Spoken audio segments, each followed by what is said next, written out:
ជំរាបសួរដល់ពូមីងពុកម៉ែបងប្អូនសាជាថ្មីម្ដងទៀតហើយថ្ងៃនេះយើងនឹងវិលត្រឡប់មកកាន់សាច់រឿងថ្មីរបស់យើងគឺនៅភាគទី20ហើយនៅក្នុងសាច់រឿងនេះដែរយើងនឹងមានរឿងរ៉ាវដ៏សាហាវព្រឺព្រួចជាច្រើនដែលខ្ញុំលើកយកមកអត្ថាធិប្បាយដើម្បីចែកជូនបងប្អូនស្ដាប់មុននឹងត្រឡប់មកដល់សាច់រឿងរបស់យើងក៏សូមបងប្អូនដែលទើបតែចូលមកថ្មីជួយ Subscribe ជូន Admin ម្នាក់មួយពីព្រោះការ Subscribe របស់បងប្អូនវាជាកម្លាំងចិត្តដ៏ធំបំផុតសម្រាប់ការបន្តផលិតវីដេអូរបស់ Admin ហើយក៏អរគុណបងប្អូនទាំងអស់គ្នាសម្រាប់ការ comment នៅពាក្យល្អៗជាច្រើននៅក្នុងវីដេអូយើងត្រឡប់មកកាន់សាច់រឿងរបស់យើងទាំងមូលវិញម្ដងនៅអំឡុងពេលដែលអ៊ំយ៉តរួមទាំងអ៊ំយៈគាត់បានធ្វើដំណើរទៅផ្ទះអ៊ំច័ន្ទដើម្បីដែលអ្នកស្រុកអ្នកភូមិទាំងអស់គេនាំគ្នាធ្វើរូបទីងមងតាំងនៅខាងមុខផ្ទះដើម្បីចង់ដឹងថាតើអ្នកភូមិទាំងអស់ដែលរស់នៅក្នុងភូមិនោះពួកគាត់ជួបនឹងបញ្ហាអ្វីរឿងអ្វីឲ្យពិតប្រាកដបានជានាំគ្នាធ្វើរូបទីងមងដាក់នៅខាងមុខផ្ទះរបស់គេរៀងខ្លួនហើយនៅក្នុងមួយភូមិក្រៅតែពីផ្ទះអ៊ំច័ន្ទផ្ទះអ្នកភូមិផ្សេងគេសុទ្ធតែមានរូបទីងមងហើយបងប្អូនមានចម្លែកក្នុងចិត្តទេហេតុអីក៏ផ្ទះអ៊ំច័ន្ទគឺមិនមានរូបទីងមងដែលសាងអំពីមនុស្សចម្បើងដាក់នៅខាងមុខផ្ទះដោយសារតែអ៊ំច័ន្ទនេះដោយបងប្អូនបានដឹងពីភាគមុនហើយថាគាត់គឺជាមនុស្សមិនងាយជឿទៅនឹងអបិយជំនឿអីផ្ដេសផ្ដាសនោះទេគឺគាត់ជឿទៅលើការពិតដូច្នេះហើយប្រសិនបើគាត់មិនទាន់ឃើញរឿងអ្វីមួយដែលbịកើតឡើងផ្ទាល់នឹងភ្នែករបស់គាត់គឺគាត់មិនទាន់ជឿដាច់ខាតហើយអ៊ំយៈនិងអ៊ំយ៉តវិញនៅពេលដែលគាត់ចូលទៅដល់ផ្ទះ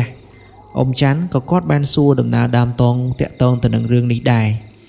ហើយអ៊ំច័ន្ទវិញគាត់ក៏បានតបមកកាន់អ៊ំទាំងពីរនាក់ដោយទឹកមុខស្មើហើយនិយាយដោយមានភាពជឿជាក់និងស្វាហាប់ទៀតផងគាត់ថាមានអ្នកភូមិជាច្រើនដែលគេឃើញស្រមោលខ្មៅពេលល្ងាចឡើងម៉ោង 3-4 មិនទាន់ទេតែងតែឃើញស្រមោលខ្មៅនោះតែងតែដើរកាត់មុខផ្ទះរបស់ពួកគេប៉ុន្តែសម្រាប់អ៊ំច័ន្ទវិញគឺគាត់មិនដែលឃើញតតែសោះឬតែអ្នកភូមិចិត្តផ្ទះរបស់គាត់និយាយប្រាប់ដូច្នេះហើយគាត់ក៏ចង់ដឹងដែរនៅពេលដែលគាត់មិនធ្វើរូបទីងមងដាក់តាំងនៅខាងមុខផ្ទះតើនឹងមានរឿងអីកើតឡើងចំពោះគាត់ប៉ុន្តែគាត់មិនទាន់ជឿ 100% ក៏ពិតមែនប៉ុន្តែអ៊ំច័ន្ទគឺគាត់បានត្រៀមលក្ខណៈទុកជាមុនដោយគាត់បានយកកំបិតផ្កាក់មួយដើមទុកនៅជិតខ្លួនរបស់គាត់រហូត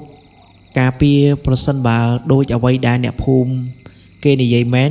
គឺគាត់នឹងអាចចាត់ការស្រមោលខ្មៅនោះហើយចំពោះអ៊ំច័ន្ទវិញគឺគាត់មិនខ្លាចនឹងស្រមោលខ្មៅនោះទេប្រសិនបើវាបង្ហាញខ្លួនពេលណាគាត់នឹងចាត់ការពេលនោះភ្លាមហើយលោកអ៊ំទាំងពីរវិញមានអ៊ំយ៉តនិងអ៊ំយៈក្រោយតែពីគាត់បានស្ដាប់សម្ដីអ៊ំច័ន្ទនិយាយរួចមកគាត់ក៏បានសរសើរទៅកាន់អ៊ំច័ន្ទដែរថាលោកបងពិតជាមានភាពក្លាហានមែនអ្នកស្រុកអ្នកភូមិនៅទីនេះគឺគេបិទទ្វារសឹងតែគ្រប់ផ្ទះហ្នឹងហើយលោកបងវិញគឺមិនខ្លាចនៅរឿងទាំងអស់នេះទេហើយលោកអ៊ំទាំងពីរនាក់វិញគាត់និយាយបណ្ដាគាត់មើលទៅទឹកមុខអ៊ំច័ន្ទបណ្ដាហើយអ៊ំយៈក៏គាត់សង្ស័យដែរថាអ៊ំច័ន្ទនេះប្រកាសជាមានចេះមុនអ្វីមួយយ៉ាងទើបគាត់មានភាពក្លាហានបែបនេះជាធម្មតាមនុស្សកាលណាបើមិនចេះប្រកាសជាមានការផិតភ័យស្លន់ស្លោប៉ុន្តែនេះគាត់មិនដូចជាមានការព្រួយបារម្ភទៅលើរឿងទាំងអស់នោះទេ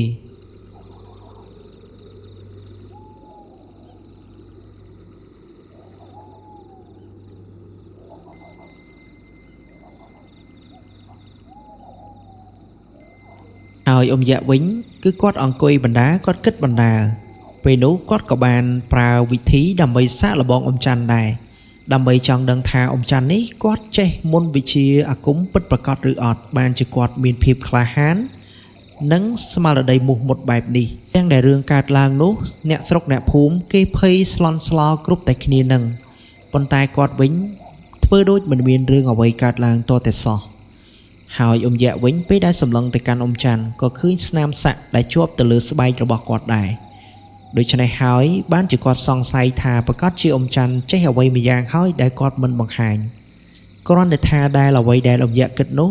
វាជារឿងក្នុងចិត្តគាត់មិនដឹងថាពិតឬមិនពិតនោះទេ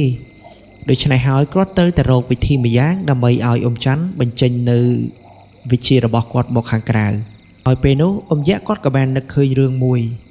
គាត់ក៏បានហៅកូនក្រក់របស់គាត់ដែលមានឈ្មោះថាកុមារថងនោះចេញមកខាងក្រៅបន្តមកទៀតអ៊ំយៈក៏បានសូត្រនៅវិជារបស់គាត់ឲ្យកុមារថងនិមិត្តคล้ายជាគោបាដ៏ធំមួយក្បាល ហើយរត់សម្ដៅចូលមកផ្ទះអ៊ំច័ន្ទហើយគាត់ក៏បានប្រាប់កុមារថងដែរថាក្រៅតែពីអ៊ំច័ន្ទកុំឲ្យអ្នកណាឃើញសោះគាត់ក៏និយាយបែបនេះប្រាប់ទៅកុមារថងប្រសិនបើអ៊ំច័ន្ទមើលឃើញគោក្បាលមួយក្បាលនោះមានន័យថាអ៊ំច័ន្ទគាត់មានវិជាជាប់នឹងខ្លួនហើយរីឯកុមារថងវិញក្រោយតែពីគេស្ដាប់សម្ដីអ៊ំយ៉ាក់រួចគេក៏បាននិមិត្តខ្លាចជាគោក្បាលដ៏ធំមួយក្បាលរត់យ៉ាងលឿនសម្ដៅចូលផ្ទះអ៊ំច័ន្ទហើយនៅអំឡុងពេលដែលគោបាលមួយក្បាលកើតពីការប្រែកាឡារបស់កុមារថងនោះរត់ចូលមកដល់ភូមិបកករបស់គាត់ហើយនោះគឺអ៊ំយ៉ាក់អង្គុយលើគ្រែដឹងថាមានរឿងអីកើតឡើងអត់បងប្អូនគឺគាត់អង្គុយញ័រខ្លួនតែម្ដងហើយអ៊ំយ៉ាក់វិញពេលដែលឃើញអាការៈអ៊ំច័ន្ទបែបនេះគឺប្រកាសណាស់ថាអ៊ំច័ន្ទនឹងចងសីមានៅក្នុងភូមិបកករបស់គាត់ជាធម្មតាអ្នកលេងអាគមពិតប្រកបនៅពេលដែលគាត់ចងសីមានៅកន្លែងណាមួយប្រសិនបើមានញៀនឬក៏របស់អ្វីម្យ៉ាងដែលវាមិនស្រួលមកប៉ះនឹងសីមារបស់គាត់នោះប្រកាសណាស់គាត់ព្រឺតាមរយៈស្បែកឬក៏បាសរោមឬក៏អាការៈខ្លួនរបស់គាត់នឹងលកើតែម្ដងនេះហើយគឺជាអ្នកលេងសឹកអាគមយ៉ាងពិតប្រាកដហើយអ៊ំយ៉តវិញក្រោយតែពីគាត់ក៏លេចឃើញអ៊ំច័ន្ទអង្គុយទៅគឺខ្លួនយ៉ាងខ្លាំងបែបនេះគឺគាត់មានអារម្មណ៍ភិតភ័យខ្លះដែរដោយសារតែខ្លាចអ៊ំច័ន្ទត្រូវអំពើអំព័ន្ធឬក៏មានខ្មោចព្រាយអីសន្ធិដ្ឋអញ្ចឹងទៅគាត់ក៏បានលូកដៃរបស់គាត់ទៅចាប់ដៃអ៊ំច័ន្ទជាប់ពេលដែលគាត់លូកទៅចាប់ដៃអ៊ំច័ន្ទនោះគឺចំហាយក្តៅចេញពីខ្លួនអ៊ំច័ន្ទភាយវាប្រៀបដូចថាយ័ន្តអក្ខរាអាគមដែលនៅក្នុងខ្លួនអ៊ំច័ន្ទនោះវាបញ្ចេញឫទ្ធិអំណាចពេលនោះទើបអ៊ំយ៉តដកដៃចេញភ្លាមគិតថាអ៊ំច័ន្ទគឺមិនមែនត្រូវអំពើអំព័ន្ធទេប្រហែលជាអាគមរបស់គាត់បញ្ចេញឫទ្ធិហើយអ៊ំយ៉តវិញក្រោយតែពីដកដៃចេញគឺគាត់មិនបាន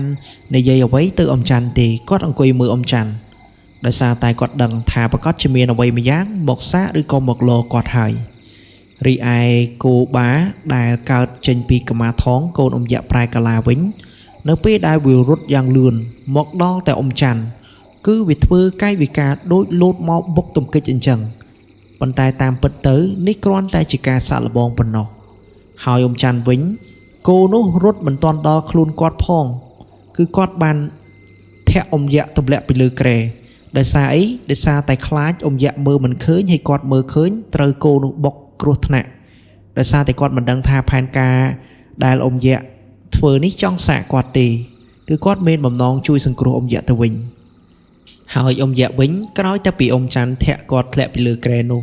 គឺចេះសំណាងហើយគ្រែវិទាបដែរជាប់ទៅនឹងដីគឺកម្ពស់គ្រែផុតពីដីនោះគឺត្រឹមតែកន្លះម៉ែត្រអីទេ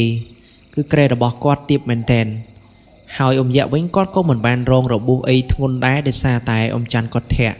ហើយណាមួយអ៊ំយ៉ាក់គឺគាត់ដឹងច្បាស់ណាស់បំណងរបស់អ៊ំច័ន្ទមិនមានបំណងណាមួយដែលចង់ធ្វើបាបគាត់នោះឡើយហើយអ្វីដែលអ៊ំច័ន្ទធ្វើគ្រាន់តែជាការជួយសង្គ្រោះគាត់តែប៉ុណ្ណោះ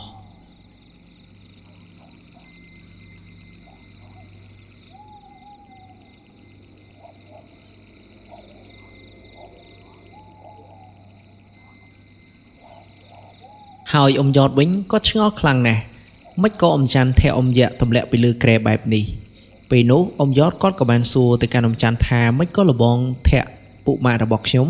ធ្លាក់ពីលើគ្រែបែបនេះពេលនោះអ៊ំច័ន្ទគាត់បាននិយាយប្រាប់ទៅកាន់អ៊ំយ៉តថាមុននេះគឺមានសត្វគោខ្មៅមួយក្បាលបានរត់មកបុកពីក្រោយខ្នងអ៊ំយ៉ាក់ហើយគាត់ធ្វើនេះដើម្បីតែការពារសុវត្ថិភាពដល់អ៊ំយ៉ាក់នោះទេមិនមានបំណងណាមួយប្រមាថទៅដល់អ៊ំយ៉ាក់នោះឡើយពេលនោះអ៊ំយ៉តថាមិនក៏ខ្ញុំមើលមិនឃើញអញ្ចឹងលបងសម្បីតែចំហាយវាក៏ខ្ញុំមិនបានដឹងដែរពេលនោះអ៊ំច័ន្ទថាខ្ញុំក៏មិនដឹងដែរគ្រាន់តែខ្ញុំឃើញវារត់មកតែប៉ុណ្ណោះហើយអ៊ំយ៉ាក់វិញក្រោយតែពីគាត់ក្រោកឡើងពីដួលគាត់ក៏ធ្វើទឹកមុខញញឹមញញែមសោចទៅកាន់អ៊ំច័ន្ទហើយអ៊ំច័ន្ទវិញក៏ឆ្ងល់ដែរថាមិនក៏អ៊ំយ៉ាក់សោចបែបនេះហើយអ៊ំយ៉ាក់វិញគាត់ក៏បាននិយាយរឿងពិតប្រាប់អ៊ំច័ន្ទតែម្ដងថាលបងមុននេះឲ្យខ្ញុំសូមអធិស្ឋានផងតាមពិតទៅគោបាខ្មៅមួយក្បាលនេះគឺខ្ញុំជាអ្នកជប់ឡើងទេខ្ញុំគិតថាលបងមិនខ្លាចរឿងដែលអ្នកភូមិគេជួបបែបនេះប្រហែលជាលបងមានរបស់ម្យ៉ាងឬក៏របស់អីពិសេសហើយបានជាលបងមិនខ្លាចបែបនេះដូច្នេះខ្ញុំក៏ចង់សាកលបងមើលថាលបងអាចឃើញអ្វីដែលខ្ញុំបានធ្វើនេះឬអត់តាមពិតទៅលបងមិនបាច់លាក់បាំងអីទៀតទេលបងក៏មិនក្រោមខ្ញុំដែរហើយបងប្អូនពិតជាឆ្ងល់ថាហេតុអីក៏អ៊ំយ៉ាក់គាត់និយាយថាអ៊ំច័ន្ទមិនក្រោមគាត់បែបនេះអ្វីដែលគាត់និយាយមុននេះគឺគាត់សំដៅទៅលើវិជាមន្តអាគម មានន័យថាកម្រិតវិជាមន្តអាគមរបស់អ៊ំច័ន្ទគឺមិននៅក្រោមអ៊ំយៈនោះទេអាចប្រហាក់ប្រហែលគ្នាឬក៏អាចលើសគ្នាបន្តិចបន្តួចនិយាយទៅអ៊ំច័ន្ទនេះគឺជាអ្នកខ្លាំងលាក់មុខតែម្ដងនៅក្នុងភូមិហើយអ៊ំយ៉តវិញក្រោយតែពីដឹងថាអ៊ំយៈសាកនៅវិជាអាគមជាមួយអ៊ំច័ន្ទគាត់ថាអាយៈបានអីឲ្យប្រាប់អញឲ្យដឹងមុនផងហើយធ្វើស្ងាត់បែបនេះគឺអញភ្ញាក់ផ្អើលខ្លាំងណាស់លើក្រោយបើសាកមុននឹងជាអីយើងប្រាប់គ្នាឲ្យដឹងមុនទៅឬក៏សញ្ញោគ្នាឲ្យបានដឹងក៏បានដែរកុំឲ្យគាត់ដឹងមុនហើយអ៊ំយៈវិញគាត់ក៏បានមិនតស៊ូទៅកាន់អ៊ំច័ន្ទថាលបងមានអីជួយណែនាំផងមិនបាច់លាក់បាំងអីទៀតទេហើយអ៊ំច័ន្ទវិញពេលដែលលឺអ៊ំយៈនិយាយបែបនេះគាត់ក៏បានសើចហើយងាកមុខចេញប្រហែលជាគាត់មានខ្លួនអៀនទៅនឹងអ៊ំយៈហើយមើលទៅពេលដែលគាត់ងាកមកមើលអ៊ំយៈម្ដងទៀតគាត់ថាខ្ញុំគ្មានអីលាក់បាំងជាមួយនឹងលបងទាំងពីរនាក់ទេគ្រាន់តែខ្ញុំមិនចង់បង្ហាញអួតអាងប្រាប់ទៅអ្នកដទៃពីព្រោះអ្នកខ្លះគេគិតថាយើងមិនល្អពេលដែលចេះវិជ្ជាទាំងអស់នេះប្រសិនបើគេជឿជាក់យើងវាជារឿងសប្បាយចិត្តបំផុតតែអ្នកខ្លះវិញគេចោទប្រកាន់ថាយើងចេះអាបធ្មប់ទៀតផង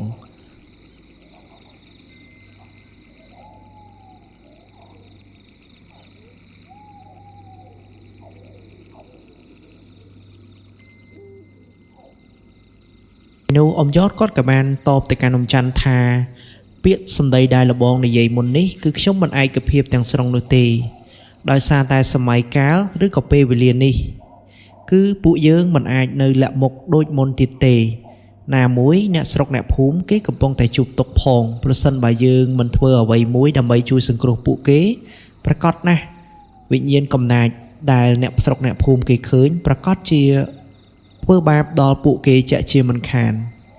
ការដែលយើងចេញនៅពេលនេះវាជាស័ក្តិសមបំផុតសម្រាប់ជួយសង្គ្រោះដល់ជនស្លូតត្រង់ចុះប្រសិនបើអ្វីដែលពួកគេឃើញនោះវាជារឿងពិតតែយើងមានការសោកស្ដាយទេនៅពេលដែលយើងចេះវិជ្ជាទាំងអស់ហើយមិនបានជួយយកសង្គ្រោះជនស្លូតត្រង់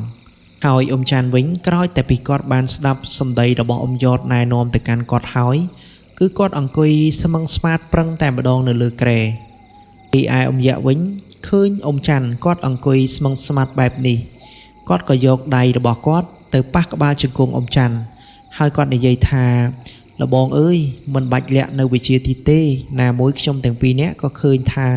វិជារបស់បងខ្លាំងពូកែដែរដូច្នេះខ្ញុំទាំងពីរនាក់សូមលបងជួយរួមកម្លាំងដើម្បីជួយសង្គ្រោះអ្នកស្រុកអ្នកភូមិផងបើតាមស្រាប់សម្ដីដែលអ្នកភូមិគេនិយាយមកភូមិរបស់យើងនៅពេលនេះគឺជួបគ្រោះថ្នាក់ធំណាស់មានទាំងក្រុមចោរមានទាំងវិញ្ញាណកំណាចទៀតផងជាពិសេសវិញ្ញាណកំណាចនោះឬអ្នកភូមិថានៅពេលដែលវាចូលស៊ីគោក្របីអីហ្នឹងគឺវាមានរូបរាងដូចមនុស្សអញ្ចឹងនិយាយអំពីល្បឿនរបស់វាវិញគឺលឿនខ្លាំងណាស់សឹងថាយើងបើកម៉ូតូឬបើកឡានមិនទាន់វាផងមិនដឹងថាវាគឺជាសត្វអ្វីឲ្យពិតប្រាកដឬក៏វិញ្ញាណអ្វីឲ្យពិតប្រាកដនោះទេគ្មានអ្នកភូមិណាបានឃើញវានឹងភ្នែកផ្ទាល់ទេត្រឹមតែឃើញសមោលដែលវាធ្វើដំណើរតែប៉ុណ្ណោះហើយអ៊ំច័ន្ទវិញក្រោយពីស្ដាប់អ៊ំយៈនិយាយរួចគាត់បានអង្គុយដកដង្ហើមធំ 2-3 ដងហើយគាត់និយាយគឺគាត់មិនបានសម្លឹងមុខអ៊ំទាំងពីរនាក់ទេគឺគាត់ងាកមុខចេញរហូតមិនដឹងថាគាត់មានបញ្ហាអ្វីក្នុងចិត្តបានជាគាត់គិតច្រើនបែបនេះហើយអ៊ំយ៉តវិញក្រោយតែពីឃើញអ៊ំច័ន្ទគិតច្រើនបែបនេះគាត់ថាលបងអើយបើមានរឿងអីឆាប់និយាយប្រាប់ពួកខ្ញុំទាំងពីរនាក់មកហេតុតែពួកខ្ញុំទើបតែស្គាល់លបងពិតមែនប៉ុន្តែពួកខ្ញុំពេលដែលមានរឿងអីខ្ញុំមិនដែលគិតថាបោះបង់គ្នាចោលនោះទេតែតែជួយគ្នាអស់ពីចិត្តពីថ្លើមពេលនោះអ៊ំច័ន្ទគាត់ក៏មិនបានលាក់រឿងក្នុងចិត្តរបស់គាត់ទុកទៀតដែរគាត់ក៏បាននិយាយរឿងនោះមកប្រាប់អ៊ំយៈនិងអ៊ំយ៉តថាលបងទាំងពីរអើយជួយលាក់បាំងឲ្យខ្ញុំផងប្រសិនបើខ្ញុំយករឿងនេះនិយាយប្រាប់ទៅកាន់លបងទាំងពីរនាក់សូមលបងទាំងពីរនាក់សន្យាជាមួយនឹងខ្ញុំមកថាកុំនិយាយប្រាប់អ្នកឯទៀតអីពីព្រោះរឿងនេះជាការខ្មាស់អៀនណាស់ហើយក៏ជាកិត្តិយសរបស់ខ្ញុំដែរ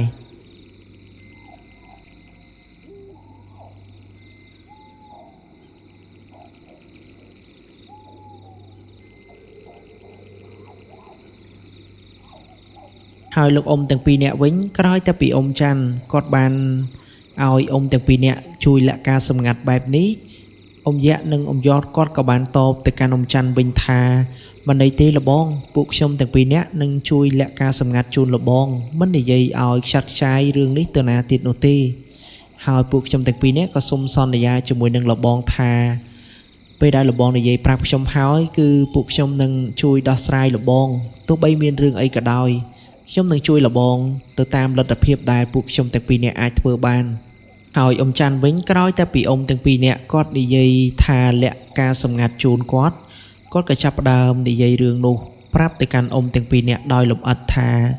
តាមពិតទៅស្រមោលខ្មៅ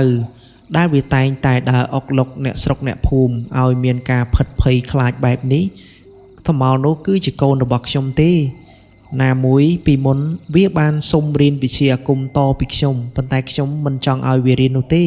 ដោយសារវិជ្ជាទាំងអស់នេះលបងទាំងពីរនាក់ក៏បានដឹងដែរថាវាមានដំណោមច្រើនប្រសិនបើយើងគោរពនិងបដិបត្តិមិនបានទៅតាមអាវាតដែលគ្រូបានផ្ដាំច្បាស់ណាស់នឹងបែកទៅคล้ายទៅជាខ្មោចអសូរកាយជាក់ជាមិនខាននោះទេហើយពពួកខ្មោចព្រាយបិសាចនេះវាចាំមើលតែយើងទេកាលណាដែលយើងរៀនគ្មានគ្រូវត្តជាអីត្រឹមត្រូវវាប្រកាសជាជ្រាបចូលទៅក្នុងខ្លួនយើងភ្លាមហើយកូនរបស់ខ្ញុំមកដល់ពេលនេះគឺគេបានបែកអាគមคล้ายទៅជាប្រមាត់ប្រមងបាត់ទៅហើយថ្ងៃដែលវាបានคล้ายទៅជាប្រមាត់ប្រមងនោះគឺថ្ងៃនោះវាបានលួចរៀនតម្រារបស់ខ្ញុំបានផ្ដាំវាថាការរៀនមូលដ្ឋានគ្រឹះអាគមដំបូងគឺហាត់សមាធិយើងមិនទាន់រៀននៅមុនគាថាឆៅនោះទេប៉ុន្តែពេលដែលខ្ញុំរួមទាំងប្រពន្ធខ្ញុំមិននៅផ្ទះចេញទៅរកអូននៅក្នុងព្រៃមកវិញវាបានបែកបាត់ទៅហើយដោយសារតែវាបានរួចរៀនដំឡាដែលខ្ញុំបានលាក់ទុកហើយចាប់តាំងតែពីថ្ងៃដែលគេបានคลายខ្លួនទៅជាប្រមាត់ប្រមងនោះគឺគេមិនដែលឃើញត្រឡប់មកផ្ទះវិញទេហើយខ្ញុំគឺតែងតែតាមរកគេរហូតទោះបីប្រឹងចូលព្រៃរកគេក៏រកមិនឃើញដែររហូតដល់ប៉ុន្មានខែចុងក្រោយនេះបានមានល្បីថាមានសត្វចម្លែកនិងស្រមោលខ្មៅវាបានចូលមកក្នុងភូមិរបស់យើងពេលដែលខ្ញុំតាមមើលយូរទៅស្រមោលខ្មៅនោះគឺជាកូនរបស់ខ្ញុំទេលបងហើយមុននេះខ្ញុំមិនបានយករឿងទាំងអស់ប្រាប់លបងទាំងពីរនាក់ដោយសារតែខ្ញុំមានការខ្មាស់អៀនប៉ុន្តែក្នុងចិត្តរបស់ខ្ញុំគឺខ្ញុំអាណិតដល់អ្នកស្រុកអ្នកភូមិណាស់ខ្ញុំតែងតែលួចទៅជួយពួកគេស្ងាត់រហូត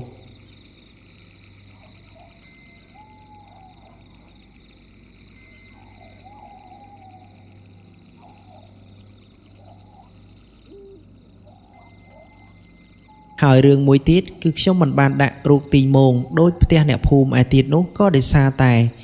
ខ្ញុំគិតថាកូនរបស់ខ្ញុំគឺវាមិនត្រឡប់មកផ្ទះជួបខ្ញុំនោះទេ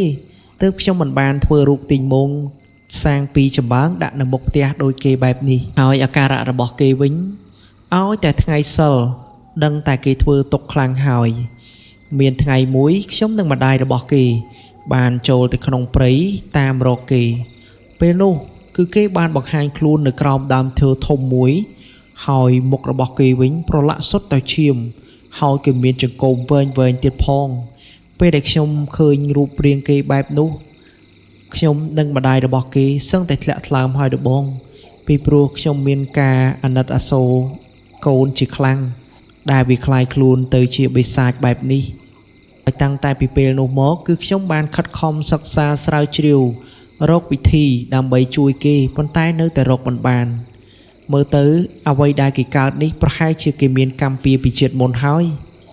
ខ្ញុំក៏មិនដឹងថាធ្វើយ៉ាងណាដែរលបងអើយបើលបងមានវិធីខ្ញុំសូមអង្វរជួយប្រាប់ខ្ញុំផងខ្ញុំគឺអស់វិធីនៅក្នុងការស្វែងរកវិធីដើម្បីជួយសង្គ្រោះគេមកវិញហើយអ៊ំយៈនិងអ៊ំយតវិញក្រោយតែពីស្ដាប់អ៊ំច័ន្ទនិយាយទាំងភាពក្តុកក្តួលមកកាន់គាត់បែបនេះគឺគាត់មានការអាណិតអាសូរជាខ្លាំងប៉ុន្តែគាត់ក៏មិនដឹងថាមានវិធីអីដែលអាចជួយសង្គ្រោះកូនរបស់គាត់ត្រឡប់មកវិញដែរហើយអ៊ំយតវិញគាត់ក៏បានតបទៅកាន់អ៊ំច័ន្ទថាលបងអើយរឿងនេះគឺគួរឲ្យអាណិតខ្លាំងណាស់ហើយពេលនោះតម្រាសំខាន់មិនក៏របងទុកប្រហែសបែបនេះដឹងថាគេចូលចិត្តផ្លូវខាងនឹងដែរបានអីលបងយកទៅកប់ឬក៏យកទៅទុកកន្លែងណាឲ្យឆ្ងាយពីគេទៅរឿងនេះក៏វាមិនអាចកើតឡើងដែរហើយអ៊ំច័ន្ទវិញគាត់ក៏បានតបមកកាន់អ៊ំយតថាតាមពិតទៅតម្រានោះគឺខ្ញុំបានយកទៅដាក់នៅក្នុងហឹបហើយចាក់សោទៀតផងហើយហឹបនោះខ្ញុំបានកុហកគេថាមានសត្វពស់មួយក្បាលដែលវាចូលទៅក្នុងនោះរៀងរាល់ថ្ងៃសិលដឹងតែពស់មួយក្បាលហ្នឹងវាបង្ហាញខ្លួននៅក្នុងហឹបហើយប៉ុន្តែកូនរបស់ខ្ញុំគឺវាបានតាំងចិត្តវាមិនខ្លាចពស់នោះទេវាក៏បានយកពូថៅយកទៅដំបំបែកសោហើយយកតម្រានោះយកមករៀនហើយតម្រានោះ ដើម្បីរៀនវាបានលុះត្រាតែយើងមានមូលដ្ឋានគ្រឹះអាគមពីខាងក្រោមទៅយើងមិនអាចសិក្សាទាំងដែលយើងមិនទាន់ដឹងថាអ្វីទៅជាមូលដ្ឋានគ្រឹះក្នុងការហាត់អាគមនោះទេហើយពេលដែលកូនខ្ញុំវាយកតម្រាពីក្នុងហឹបនោះបានគឺវាមិនមែនរៀននៅផ្ទះទេលបងអើយគឺវាយកតម្រានោះទៅរៀននៅក្នុងព្រៃទៅវាបែកអាគមដែលកើតជាបិសាចបែបនេះហើយថ្ងៃដែលវាបាត់ខ្លួនមិនឃើញត្រឡប់មកផ្ទះវិញពេញមួយយប់ថ្ងៃនោះខ្ញុំក៏បានទៅកន្លែងហឹបដែលខ្ញុំលាក់តម្រានោះទៅដល់ហឹបនោះត្រូវបានរបើកចេញពីគ្នាហើយសោដែលចាក់នោះក៏ត្រូវបានដំបំបែកដែរទើបខ្ញុំដឹងថាប្រហែលជាកូនរបស់ខ្ញុំហើយដែលវាលួចតម្រាដែលខ្ញុំបានហាមឃាត់នេះយកទៅរៀនហើយចាប់តាំងដែលវាយកតម្រាខ្ញុំបានគឺវាមិនដែលបានត្រឡប់មកផ្ទះវិញទេគឺបាត់រហូតមកទល់ពេលនេះ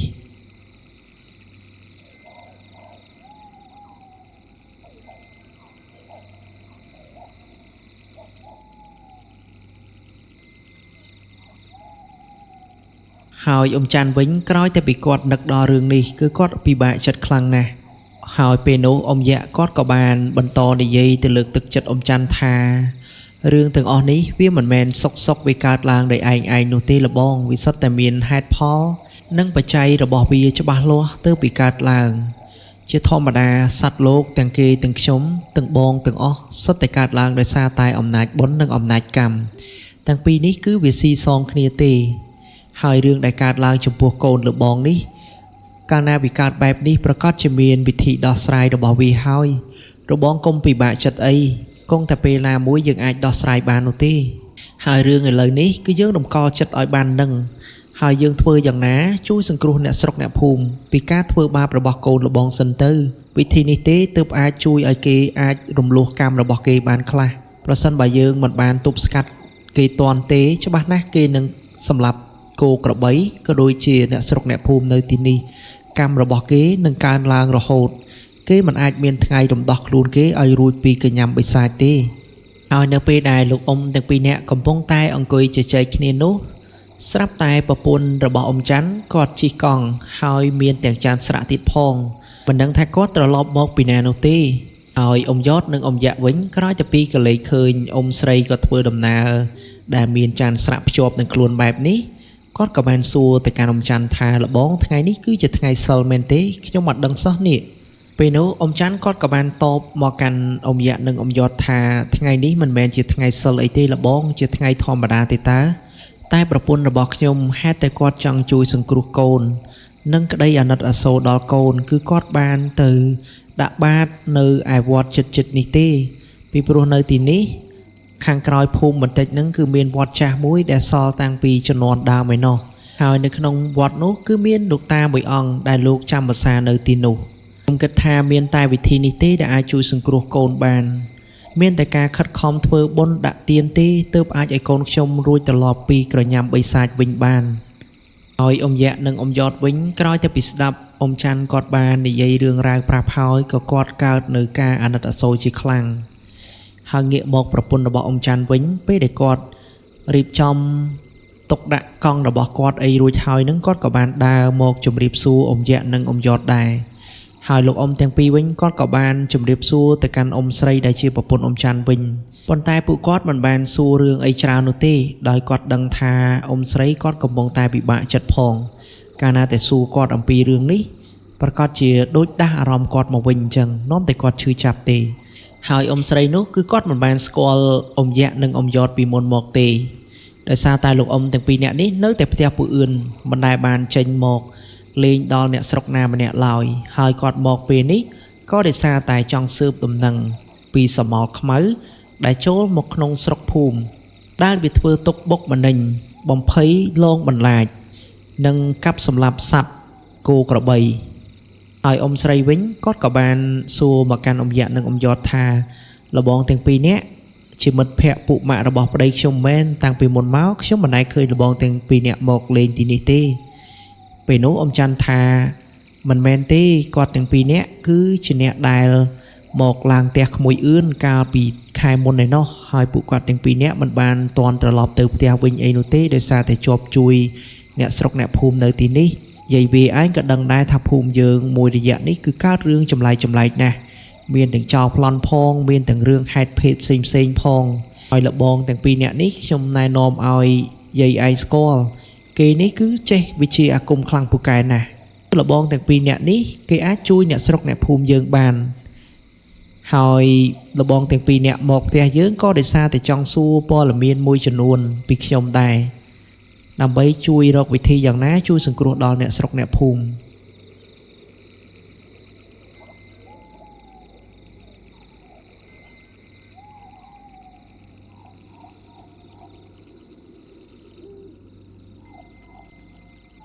ពេលដែលអ៊ំស្រីដែលជាប្រពន្ធរបស់អ៊ំច័ន្ទគាត់បានដឹងពីដំណើរដើមតងនៃសាច់រឿងពេលដែលលោកអ៊ំយៈអ៊ំយ៉តគាត់បានធ្វើដំណើរមកផ្ទះគាត់ហើយនោះគាត់ក៏មិនបាននិយាយសួរអ្វីបន្តទៀតដែរគាត់ក៏បានប្រាប់អ៊ំយៈនិងអ៊ំយ៉តថាលបងទាំងពីរនាក់អង្គុយនៅទីនេះលេងសិនទៅខ្ញុំទៅដាំទឹកតែជូនបន្តិចមើលទៅទឹកតែតារបស់ខ្ញុំហូបតាំងពីព្រឹកមើលទៅមិនសល់ច្រើនទេពេលដែលគាត់និយាយចប់គាត់ក៏បានដើរទៅរៀបចំដាំទឹកតែជូនលោកអ៊ំទាំង3នាក់ពិសានោះអ៊ំយៈគាត់ក៏បានសួរទៅកាន់អ៊ំយ៉តក៏ដូចជាអ៊ំច័ន្ទថាឥឡូវយើងបានដឹងរឿងហេតុទាំងអស់នេះហើយថាវាមានអីឲ្យប្រកាសកើតឡើងឥឡូវលបងទាំងពីរនាក់មានកំណត់អីដើម្បីទប់ស្កាត់រឿងនេះជួយដល់អ្នកស្រុកអ្នកភូមិពេលនោះអ៊ំច័ន្ទគាត់ក៏បានតបទៅកាន់អ៊ំយៈថាវិធីខ្ញុំមានប៉ុន្តែសង្ឃឹមថាលបងនឹងអនុគ្រោះដល់កូនរបស់ខ្ញុំពេលដែលចាប់វាបានហើយសូមលបងទាំងពីរនាក់កុំធ្វើបាបវាអីជួយបន្ធូរដៃឲ្យវាផងពេលនោះអ៊ំយៈថាមិនអីទេលបងអញ្ចឹងលបងនិយាយអំពីវិធីរបស់លបងមកបើអាចជួយសង្គ្រោះគេបានយើងមិនធ្វើបាបគេនោះទេពេលនោះអ៊ំច័ន្ទគាត់ក៏បានប្រាប់វិធីរបស់គាត់ទៅប្រាប់អ៊ំយៈនិងអ៊ំយ៉តថាខ្ញុំបានគិតទុករួចមកហើយថាប្រសិនបើមានកម្លាំងមកជួយខ្ញុំនឹងរៀបចំផែនការនេះដើម្បីបញ្ឆោតគេឲ្យចេញពីព្រៃចូលមកក្នុងភូមិណាមួយលបឿនបិសាចដែលនៅក្នុងខ្លួនគេនេះគឺលឿនខ្លាំងណាស់ខ្ញុំមិនអាចតាមទាន់គេនោះទេដូច្នេះហើយដើម្បីបញ្ឆោតឲ្យគេមកចូលក្នុងភូមិយើងត្រូវតែមានល្បិចពេលនោះអ៊ំយៈថាលបងឆាប់និយាយមកលបងមានល្បិចអីពេលនោះអ៊ំច័ន្ទគាត់ក៏បាននិយាយថាគឺខ្ញុំបានប្រាប់ដល់អ្នកស្រុកអ្នកភូមិឲ្យគេយកគោក្របីចងនៅខាងក្រៅផ្ទះទាំងអស់ដើម្បីបញ្ឆោតគេចេញមកចាប់គោក្របីពេលនោះហើយយើងមានឱកាសដើម្បីរៀបចំខ្សែសមាចាប់គេចងបើមិនធ្វើដូចនេះទេគឺយើងតាមលបឿនគេមិនតាន់នោះឡើយឲ្យវិញ្ញាណបិសាចដែលសន្ធិដ្ឋនៅលើសម្បករូបគេនោះឲ្យតែថ្ងៃសិលឡើងដឹងតែគេឃ្លានជាប្រភេទឈាមឬក៏សាច់ស្រស់ហើយដូច្នេះហើយងាយនឹងបិឆោតខ្លាំងណាស់ឲ្យតែយើងមានគ្នាដែលមានកម្រិតអាគមខ្លាំងពូកែនោះដឹងតែយើងអាចទប់ទល់ជាមួយគេជាប់ហើយតែបើសំអាងទៅលើខ្ញុំម្នាក់ឯងខ្ញុំធ្វើអីគេមិនកើតទេលបងអើយណាមួយតម្រាដែលគេបានរៀននោះគេហៅថាតម្រាស្រូបមុនបើយើងមិនចេះចងមុនប្រកាសណាស់គេនឹងប្រើវិជានោះស្រូបមុនអាគមមុនវិជារបស់យើងចូលទៅក្នុងខ្លួនគេពេលនោះរិទ្ធអំណាចរបស់គេកាន់តែខ្លាំងឡើងមួយកម្រិតគ្មានគ្រូអាគមណាដែលអាចបង្ក្រាបគេបាននោះឡើយហើយអ៊ំយៈវិញក្រោយតែពីស្ដាប់អ៊ំច័ន្ទនិយាយរួចក៏ថាអញ្ចឹងយើងទាំង3នាក់មានតែសម្រាប់យកកម្លាំងដើម្បីត្រៀមទប់ទល់នៅថ្ងៃសិលធំខាងមុខនេះទេបើមិនដូច្នេះទេប្រហែលជាអាចទប់ទល់ជាមួយគេមិនបានឡើយមានតែយើងខំសិក្សាសមាធិនិងសិក្សានៅមុនខ្លាំងបន្ថែមទឹកយើងអាចយកឈ្នះទៅលើគេបានហើយអ៊ំយ៉តវិញគាត់ក៏គ្មានអីនិយាយឬក៏មតិយោបល់អីបន្ថែមពីលើអ៊ំយៈក៏ដូចជាអ៊ំច័ន្ទដែរគាត់ចាំស្ដាប់តែអ៊ំយៈនិងអ៊ំច័ន្ទនិយាយតែប៉ុណ្ណោះមួយអ៊ំយ៉តគឺគាត់ទុកចិត្តអ៊ំយៈខ្លាំងណាស់ដោយសារអ៊ំយៈអ្នកណាក៏ដឹងដែរពីប្រវត្តិរបស់គាត់គឺគាត់ខ្លាំងខាងមុនវេទក៏ដូចជាវិធីសាស្ត្រនៅក្នុងការដឹកនាំទ័ពពេលដែលអ៊ំទាំង3នាក់គាត់មានការគិតនិងគំនិតដូចគ្នាហើយនោះក៏ចាប់ផ្ដើមខិតខំសិក្សានៅអ្វីដែលគាត់បានរៀនចេះចាំកន្លងមកតពីគ្រូរបស់គាត់រួមទាំងសិក្សាតម្រាដែលមានអក្ខរយ័ន្តលេខវេទអាគមថ្នាក់ខ្ពស់បន្ថែមទៀតដើម្បីជួយផ្ដល់ឫទ្ធិអំណាចដល់គាត់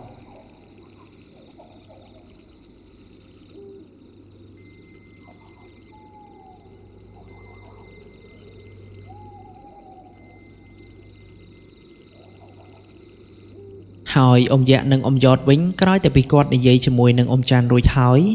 គាត់ទាំងពីរនាក់ក៏បានជម្រាបលាអ៊ំច័ន្ទរួមទាំងប្រពន្ធរបស់គាត់មកផ្ទះវិញហើយប្រពន្ធរបស់អ៊ំច័ន្ទវិញនៅពេលដែលអ៊ំទាំងពីរនាក់ត្រឡប់មកវិញ ទឹកតែគាត់ដាំឆ្អិនល្មមគឺគាត់បានខាត់អ៊ំទាំងពីរនាក់ឲ្យនៅហូបតែលេងបន្តនិងហូបបាយជាមួយនឹងពួកគាត់មួយពេលទៀតផងប៉ុន្តែអ៊ំទាំងពីរវិញគឺគាត់មានភារកិច្ចជាប់ខ្លួនគាត់មិនបាននៅកំដរអ៊ំច័ន្ទនិងប្រពន្ធរបស់គាត់និយាយលេងតទៅទៀតទេហើយលោកអ៊ំទាំងពីរនាក់វិញក្រោយតែពីគាត់បាននិយាយជម្រាបលាម្ចាស់ផ្ទះប្រពន្ធរបស់អ៊ំច័ន្ទនិងអ៊ំច័ន្ទរួចហើយគាត់ក៏ចេញដំណើរត្រឡប់មកផ្ទះរបស់ពួកអឿនវិញពេលដែលគាត់ធ្វើដំណើរតាមផ្លូវនោះវាហាក់ដូចជាមានខ្យល់ម្យ៉ាងឬក៏ស្រមោលខ្មៅគឺតាមគាត់ពីក្រោយរហូតហើយស្រមោលខ្មៅនោះតាមមិនមែនធម្មតានោះទេដូចគេកំពុងតែតាមដានអ៊ំទាំងពីរនាក់អញ្ចឹងហើយស្រមោលខ្មៅដែលគាត់កត់សម្គាល់ឃើញនោះពេលដែលគាត់ចេញពីផ្ទះអ៊ំច័ន្ទគឺស្រមោលខ្មៅនោះគឺតាមគាត់រហូតមិនមែនថាអ៊ំទាំងពីរនាក់គាត់មិនដឹងខ្លួនថាមានអ្នកតាមទេគ្រាន់តែគាត់ចង់ដឹងថាអ្នកណាលួចតាមគាត់ពីក្រោយខ្នងហើយអ៊ំយ៉ាក់វិញគាត់ក៏បានសញ្ញោប្រាប់អ៊ំយ៉តដែរថាអាយ៉តប្រយ័ត្នប្រយែងខ្លួនផងស្រមោលខ្មៅនេះវាកំពុងតែតាមយើងពីខាងក្រោយជាប់រហូតវាមិនទៅណានោះទេហើយអ៊ំយ៉តវិញគាត់ថាមិនអីទេអញដឹងហើយ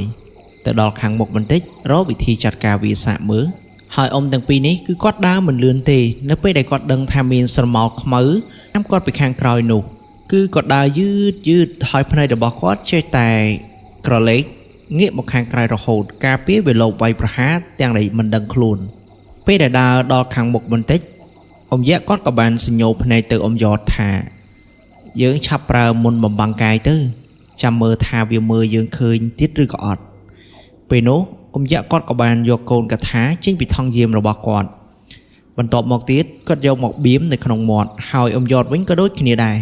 គឺគាត់បានយកគុជឃ្មុំរបស់គាត់ដែលគាត់ធ្វើជាបន្តោងខ្សែកនោះគាត់យកមកបៀមពេលដែលគាត់បៀមចូលទៅដល់ក្នុងមាត់ភ្លាមគឺបាត់ដូចអ្វីដែលគាត់បាននិយាយមែនហើយស្រមោលខ្មៅនោះពេលដែលវាមកដល់កន្លែងដែលអ៊ំទាំងពីរនាក់បាត់ខ្លួនគឺវាឈររកមើលអ៊ំទាំងពីរនាក់តែម្ដងហើយស្រមោលខ្មៅនោះបងប្អូនពិតជាចង់ដឹងថាវាជានរណាឲ្យពិតប្រាកដតាមពិតទៅស្រមោលខ្មៅនោះគឺជាកូនរបស់អ៊ំច័ន្ទដែលវាតាមអ៊ំទាំងពីរនាក់តាំងតែពីគាត់ធ្វើដំណើរចេញពីផ្ទះរបស់អ៊ំច័ន្ទមកម្លេះពេលដឹងថាអ៊ំទាំងពីរនាក់បាត់ខ្លួននៅកន្លែងដើមឈើធំនោះគឺវាបានឈรงើបបុកឡើងលើហើយស្រែកខ្លាំងដោយបញ្ចេញចង្កូមទៀតផងមិនដឹងថាគោលបំណងរបស់វាចង់សម្លាប់អ៊ំទាំងពីរនាក់ឬក៏យ៉ាងណានោះទេពេលនោះអ៊ំយ៉តពេលដែលគាត់បំបាំងកាយនៅកន្លែងដើមឈើនោះគាត់ក៏ក្រឡេកឃើញវាកំពុងតែបញ្ចេញនៅកាយវិការ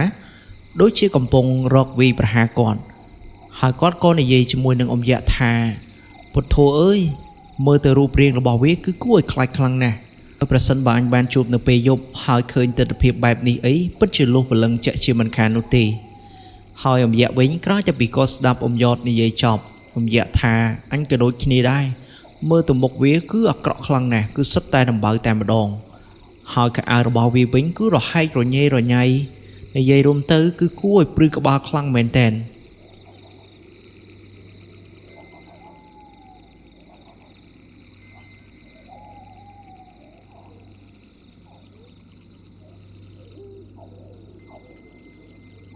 ហើយអ៊ំទាំងពីរនាក់វិញគឺគាត់មិនទាន់ធ្វើអីវានោះទេគ្រាន់តែបង្វែងដានកុំឲ្យវាតាមគាត់ហើយបើសិនជាវាដឹងថាកន្លែងដែលអ៊ំយ៉ាក់និងអ៊ំយ៉តរស់នៅកន្លែងណាប្រកាសជាមានគ្រោះថ្នាក់ជាក់ជាមិនខាន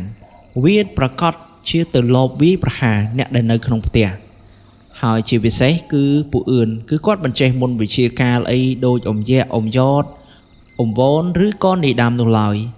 គាត់គ្រាន់តែជាមនុស្សសាមញ្ញម្នាក់ធម្មតាតែប៉ុណ្ណោះដូច្នេះហើយអ៊ំទាំងពីរនាក់គឺគាត់បានគិតគូរសុវត្ថិភាពរបស់អ្នកផ្ទះគាត់ណាស់ទើបគាត់ធ្វើយ៉ាងណាបង្វែងដានវិញ្ញាណខ្មៅមួយនេះហើយវិញ្ញាណខ្មៅនេះគឺដូចបងប្អូនបានដឹងហើយថាវាគឺជាវិញ្ញាណកំណាចដែលបែកអាគមខ្លាចទៅជាប្រមាត់ប្រម៉ង់ដើរចាប់មនុស្សឬក៏សត្វស៊ីដើម្បីបង្កើនឫទ្ធិភាពអាគមរបស់វាឲ្យកាន់តែខ្លាំងក្លាជាងមុនងាកមកមើលវិញ្ញាណអសុរកាយប្រមាត់ប្រម៉ង់នេះវិញនៅពេលដែលវាតាមរកលោកអ៊ំទាំងពីរនាក់មិនឃើញបែបនេះគឺវាខឹងខ្លាំងណាស់គឺវាអង្គុយស្រែកនៅទីនោះឡើងត្រហឹងតែម្ដងហើយសំឡេងនៃវាស្រែកនេះមិនមែនបានន័យថាអ្នកណាក៏ឮទេគឺឮតែអ៊ំទាំងពីរនាក់នេះតែប៉ុណ្ណោះដោយសារតែអំណាចមុនអាគមរបស់វាដែលបញ្ចេញរឹតមកខាងក្រៅ ហើយអ៊ំទាំងពីរអ្នកនេះវិញក្រោយតែពីស្ដាប់សំឡេងនៃវាស្រែកនោះគឺគាត់ព្រឺខ្លួនខ្លាំងណាស់ហើយអ៊ំយៈវិញគឺគាត់ព្រឺឆ្អឹងខ្នងយកតែមែនតែនតែម្ដងហើយបើអ៊ំយ៉តវិញដៃរបស់គាត់អីហ្នឹងឡើងស្បែកគីងគក់ហើយវិញ្ញាណបិសាចប្រមាត់ប្រមងនោះគឺវាអង្គុយមួយសន្ទុះបានវារត់ត្រឡប់ទៅវិញហើយនៅពេលដែលវារត់ត្រឡប់ទៅវិញនោះគឺអ៊ំយៈនិងអ៊ំយ៉តគាត់ព្រួយបារម្ភខ្លាំងណាស់គឺគាត់គិតថាខ្លាចមានអ្នករកអូសឬក៏រកក្លឹមអីហ្នឹងចូលទៅក្នុងព្រៃជាពិសេសអ្នកដែលចូលទៅកាប់ឈើយកមកធ្វើផ្ទះអីហ្នឹងប្រសិនបើទៅដល់កន្លែងវាប្រកាសជាគ្មានជីវិតត្រឡប់មកវិញទេសូម្បីតែគាត់ដែលមានកម្រិតអាគមខ្ពស់កម្រិតនេះហើយនៅតែមិនអាចបង្ក្រាបវាបានរងចាំថ្ងៃដែលល្អវេលាដែលល្អទើបបង្ក្រាបវាចុះតម្រាំតែប្រជាជនធម្មតាអ្នកដែលមិនចេះនៅវេទមន្តអាគមអីនោះប្រកាសជាคล้ายទៅជាចំណីរបស់វាហើយឯអ៊ំទាំងពីរវិញគាត់ក៏បានជជែកគ្នាថាអាយ៉តអញ្ចឹងយើងធ្វើយ៉ាងណាឆាប់ធ្វើដំណើរទៅដល់ផ្ទះក្មួយអឿនទៅដើម្បីយកព័ត៌មាននេះទៅប្រាប់ដល់ក្មួយដាំនិងអាវ៉នហើយឯងហើយនឹងអញទៅតាមមើលវានៅក្នុងព្រៃមើលការពារមានអ្នកស្រុកអ្នកភូមិណាដែលគេចូលទៅយើងនឹងបានខាត់គេតន់ហើយពេលនោះអ៊ំទាំងពីរនាក់គឺគាត់ប្រញាប់តាមប្រមាត់ប្រមងនេះចូលទៅក្នុងព្រៃអ៊ំយៈគាត់ក៏បានប្រើនំមុនគាថារបស់គាត់ដើម្បីធ្វើយ៉ាងណាឲ្យដើរលឿនឬក៏ហៅថាមុនគាថាលើកកម្លាំងដើម្បីដើរឲ្យលឿនដល់ផ្ទះពួកអឿនហើយដូចអ្វីដែលគាត់បាននិយាយមែនគ្រាន់តែគាត់សូត្រហើយនៅមុនគាថាទាំងអស់នោះគឺដូចមានអ្នករុញពីខាងក្រោយអញ្ចឹងគឺដីចាប់ផ្ដើមរួញតែម្ដងគាត់ដើរប្រហែលជា1នាទី2នាទីអីហ្នឹងគឺដល់ផ្ទះពួកអឿនហើយបាននិយាយអំពីចម្ងាយពីផ្ទះអ៊ំច័ន្ទមកផ្ទះពួកអឿនគឺវាមានចម្ងាយចង់កន្លះគីឡូដែរដោយសារភូមិគឺវាធំហើយភូមិរបស់ពួកអឿននេះដូចបងប្អូនដឹងអញ្ចឹងមិនសូវមានផ្ទះអីគេរស់នៅជាប់គ្នានោះទេ200-300ម៉ែត្រអីផ្ទះមួយអីហ្នឹងដូច្នេះវារងហានិភ័យគ្រោះថ្នាក់ខ្លាំងណាស់នៅពេលដែលមានរឿងហេតុណាមួយកើតឡើងគឺហៅគ្នាមិនឮទេមានតែខ្លួនទីពឹងខ្លួនតែប៉ុណ្ណោះ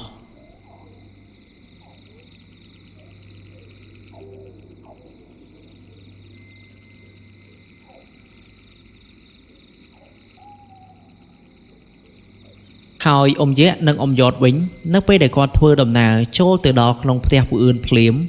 គឺគាត់មិនទាន់ដោះមុនបំបាំងកាយចេញទេនៅពេលនោះដែរអ៊ំវ៉ននិងនាយដាំរួមទាំងពួកអឿនគាត់កំពុងតែអង្គុយជជែកគ្នានៅគ្រែខាងមុខផ្ទះហើយអ៊ំយៈគាត់ក៏បានសួរទៅកាន់អ៊ំវ៉នថាអ៊ំវ៉នអញមានរឿងចង់និយាយប្រាប់ឯងហើយរឿងនេះគឺសំខាន់ណាស់ហើយអ៊ំវ៉នវិញពេលដែលឮសំឡេងអ៊ំយៈសួរហើយមិនឃើញរូបបែបនេះគឺគាត់ចាប់ផ្ដើមព្រឺក្បាលគាត់កិលរចុះពីលើគ្រែម្ដងបន្តិចហើយអ៊ំយៈគាត់ភ្លេចគិតថាគាត់មិនទាន់បានដោះមុនបំបាំងកាយពេលដែលអ៊ំវ៉នគាត់សស៊ីដើរទៅគិនាយដាំដោយសារតែនាយដាំដូចបងប្អូនបានដឹងអញ្ចឹងគេគឺចេះនៅវេទវិជ្ជាមុនអាគមអីចឹងទៅប៉ុន្តែគេក៏មិនបានឃើញអ៊ំយៈនិងអ៊ំយ៉តដែរឮតែសំឡេងតែប៉ុណ្ណោះពេលនោះអ៊ំវ៉នគាត់ក៏និយាយថាអាយៈមែនហ្នឹងហើយនៅឯណាមិនក៏ឮតែសំឡេងបែបនេះគាត់គិតថាមានខ្មោចឬក៏ព្រាយអីដែលវាមកបន្លំជាអ៊ំយៈមកហៅគាត់ដើម្បីឲ្យគាត់ឆ្លើយទៅវាមានឱកាសយកព្រលឹងគាត់ឲ្យអ៊ំយៈនិងអ៊ំយ៉តវិញក្រោយពីឮអ៊ំវ៉នស៊ូបែបនេះគាត់ក៏គិតឃើញថាអូប្រហែលជាគាត់មិនទាន់ដោះមុនបំបាំងកាយហើយទើបអ៊ំវ៉នគាត់មើលមិនឃើញបែបនេះដូច្នេះគាត់ក៏បានសូត្រនៅវិជាដោះមុនបំបាំងកាយចេញទើបអ៊ំវ៉នមើលឃើញគាត់ឡើងវិញពេលដែលអ៊ំវ៉នមើលឃើញគាត់ហើយអ៊ំវ៉នថាពួកឯងមកមិនក៏មិនមកឲ្យស្រួលបួលទៅចាំបាច់នាំគ្នាមកបែបស្ងាត់បែបនេះដឹងអញភ័យឬអត់រឿងរ៉ាវឯងក៏ដឹងដែរថាភូមិរបស់យើងវាមានរឿងប្លែកច្រើនណាស់ដូច្នេះលើក្រោយអីមកឲ្យស្រួលបួលបន្តិចទៅមិនចាំបាច់មកបញ្ញាក់ផ្អើលអីអញទេពេលនោះអ៊ំយ៉តគាត់ក៏បានតបមកកាន់អ៊ំវ៉នថាមុននេះអញមិនមែនតាំងចិត្តចង់បញ្ញាក់បង្អើលអីដល់ឯងនោះទេតែវាភ្លេចដោយសារតែពេលដែលអញត្រឡប់មកវិញនេះគឺមានបិសាចប្រមាត់ប្រមងដែលវាតាមប្រមាញ់អញហើយនឹងអាយៈទើបពួកអញប្រើមុនបំបាំងកាយបែបនេះហើយអ៊ំវ៉ននាយដាំរួមទាំងពួកអឿនគ្រាន់តែពួកគេស្ដាប់ឮថាមានប្រមាត់ប្រមងគឺពួកគេម្នាក់គឺបើកភ្នែកធំហើយសម្លឹងទៅកាន់អ៊ំយ៉តនិងអ៊ំយៈពេលនោះនាយដាំគេក៏បានសួរទៅកាន់អ៊ំយៈនិងអ៊ំយ៉តថាលោកអ៊ំតើពិតទេវាមានប្រមាត់ប្រមងមែនឬក៏អត់ហើយអ៊ំទាំងពីរនាក់វិញគាត់ក៏តបថាវាពិតជាមានមែនក្មួយហើយប្រមាត់ប្រមងនេះគឺកើតចេញពីការរៀនបែកនៅរបៀនអាគម ហើយអ្នកដែលរៀនបែកនៅរបៀងអាគមនេះគឺជាកូនរបស់អ៊ំច័ន្ទនិយាយទៅគឺក្មួយអឿនគេស្គាល់ហើយដោយសារតែអ៊ំច័ន្ទគឺជាអ្នកស្រុកនៅទីនេះដែរហើយពូអឿនវិញនៅពេលដែលឮអ៊ំយ៉តគាត់និយាយបែបនេះពូអឿនគាត់ថាខ្ញុំស្គាល់តើលោកអ៊ំផ្ទះអ៊ំច័ន្ទគឺនៅក្បែរនេះដែរទេហើយគាត់មានកូនប្រុសម្នាក់ហើយអាយុរបស់កូនរបស់គាត់នឹង20ឆ្នាំជាងអីទេហើយពេលដែលខ្ញុំទៅអញ្ជើញអ៊ំច័ន្ទមកឡើងផ្ទះនោះខ្ញុំក៏មិនបានឃើញកូនរបស់គាត់ដែរហើយខ្ញុំអីក៏មិនបានសួរថាកូនរបស់គាត់ទៅណាមកណាដែរគ្រាន់តែទៅអញ្ជើញគាត់ឡើងផ្ទះតែប៉ុណ្ណោះប៉ុន្តែចាប់ពីថ្ងៃនោះមកកូនរបស់គាត់មិនដែលឃើញត្រឡប់មកផ្ទះវិញទេ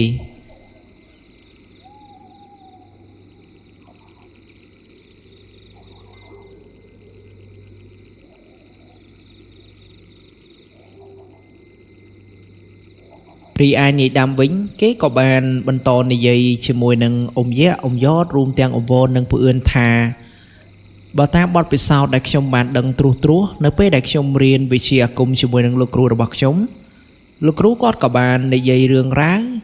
នៅពេលដែលមនុស្សយើងបែកអាគមคล้ายទៅជាបិសាចអសូរកាយឬក៏ប្រមាត់ប្រមងដែរថានៅពេលដែលយើងរៀនមុនវិជ្ជាណាដោយមិនមានគ្រូបាទជាយឬគ្រូដើមឲ្យបានត្រឹមត្រូវអ្នកបង្ហាញផ្លូវនោះទេពេលដែលយើងរៀនប្រកាសណាស់បិសាចវានឹងជ្រៀតចូលក្នុងចិត្តហើយបង្កឲ្យយើងคล้ายទៅជាប្រមាត់ប្រមងឬក៏អសូរកាយហើយកាលណាតែអ្នកដែលរៀននៅវិជ្ជាអាគមបែកទៅជាអសូរកាយឬក៏បិសាចប្រមាត់ប្រមងនោះគឺនឹងមិនងាយបង្ក្រាបបានទេលុះត្រាតែអ្នកបង្ក្រាបនោះមានវិជ្ជាលើកម្រិតរបស់គេទើបអាចបង្ក្រាបនិងចងគេបានហើយអំឡុងពេលបង្ក្រាបនោះគេក៏បានឮគ្រូរបស់គេនិយាយថាលុះត្រាតែគ្រូនោះចេះប្រើវិជ្ជាផ្គុំព្រលឹងដកព្រលឹងដើម្បីទៅកំចាត់វិញ្ញាណបិសាចដែលស្ថិតនៅក្នុងខ្លួនគេនោះទើបអាចរំដោះមនុស្សដែលត្រូវបិសាចឃុំក្រងនោះចេញពីកញ្ញាំ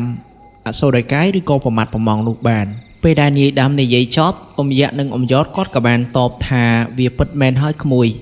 រឿងទាំងអស់នេះអ៊ំក៏បានឮមកដែរកាលដែលអ៊ំរៀនជាមួយនឹងគ្រូរបស់អ៊ំនៅក្នុងព្រៃគឺគាត់ហាមប្រាមដាច់ខាតនៅរបៀនទាំងឡាយណាដែលវាមានកម្រិតខ្ពស់ពីព្រោះថារាល់ការរៀនរបៀនអាគមគ្រូគាត់តែងតែដេញឆ្នាំខែថ្ងៃនិងមើលរឹករាសីរបស់យើងទៀតផងនិងមើលម៉ោងយាមពេលវេលាឲ្យបានច្បាស់រាស់មុននឹងចាប់ផ្ដើមរៀននៅមុនគាថាណាមួយមិនមែនចេះតែរៀនតាមតែអំពើចិត្តគ្មានម៉ោងគ្មានពេលគ្មានវេលាមិនដឹងយប់ថ្ងៃនោះទេការដែលយើងរៀនបែបនេះប្រកាសជាคล้ายជាបិសាចជាក់ជាមិនខានហើយកាលណាតែយើងคล้ายជាបិសាចហើយសូម្បីតែគ្រូរបស់យើងអ្នកដែលបង្រៀនយើងក៏លោកមិនអាចជួយយើងបានដែរពីព្រោះនេះវាជាចេតាកម្មរបស់យើងដែលបានសាងនិងខុសបណ្ដាំគ្រូហើយពូអឿនវិញក្រោយតែពីគាត់បានស្ដាប់នាយដាំរួមទាំងអ៊ំយ៉តនិងអ៊ំយ៉ាក់ជជែកគ្នាអំពីនៃការរៀនរបៀនអាគមដែលវាបែកคล้ายទៅជាខ្មោចព្រាយបិសាចឬអសូរកាយពេលដែលគាត់ស្ដាប់ចប់ហើយគាត់ក៏បានសួរទៅកាន់អ៊ំទាំងពីរនាក់ថាលោកអ៊ំតើយើងមានវិធីដោះស្រាយនិងបង្ក្រាបវាបានទេលោកអ៊ំប្រសិនបើវាមានឫទ្ធិអំណាចខ្លាំងដូចដែលលោកអ៊ំនិងនាយដាំនិយាយបែបនេះខ្ញុំពិតជាបារម្ភខ្លាំងណាស់លោកអ៊ំអើយបើសិនជាវាមានឫទ្ធិអំណាចខ្លាំងបែបនេះមែនណាមួយអ្នកស្រុកអ្នកភូមិរបស់យើងមួយរយៈនេះគឺជ្រួលច្បល់ខ្លាំងណាស់ម៉ោង 2-3 មិនទាន់ទេដោយលោកអ៊ំបានឃើញស្រាប់អញ្ចឹងម្នាក់គឺនាំគ្នាឡើងលើផ្ទះបិទទ្វារជិតតែម្ដងដោយសារតែខ្លាចដោយដែលលោកអ៊ំនិយាយមុននេះហើយមើលទៅ